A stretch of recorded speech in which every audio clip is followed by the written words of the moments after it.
We have a strange situation kind of unfolding right now with Donald Trump because I don't know if you know this, Steve Witkoff is currently on his way over to Russia to meet with Vladimir Putin one last time before the August 8th deadline. This is a deadline in which Trump said to Putin, you need to have a ceasefire by this date, or we're going to be doing sanctions and tariffs and X, Y, and Z.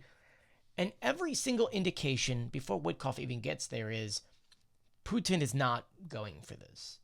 He wants to continue. There was a really interesting article put online by Reuters, which describes what is happening here, which is the fact that because Donald Trump has put threats on against him, and because I guess now they don't have this friendship anymore, Putin just doesn't care.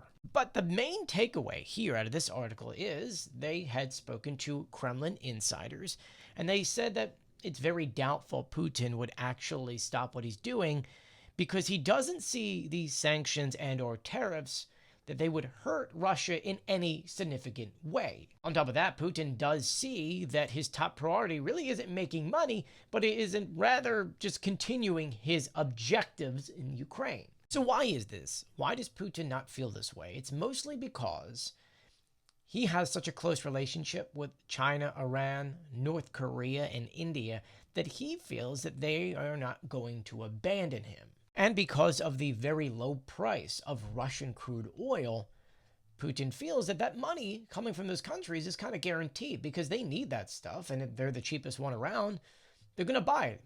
With China stockpiling it, yeah, we do see that happening. This is where those secondary sanctions come in. Because, yeah, we probably cannot stop Russia from selling oil, cheap oil, to these countries that actually do need the oil. But we can hurt those countries by going after a few different things. One, making it so that the United States not buying anything for them. Next is throwing so many sanctions on them that they just physically can't afford it. And if we could put those sanctions on that oil, that would get to the point to where that oil is actually too expensive. So they wouldn't buy the Russian stuff.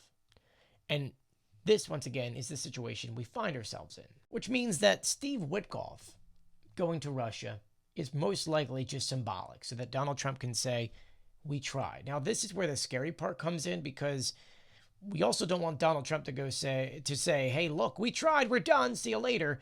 And a lot of people do feel that that could also happen.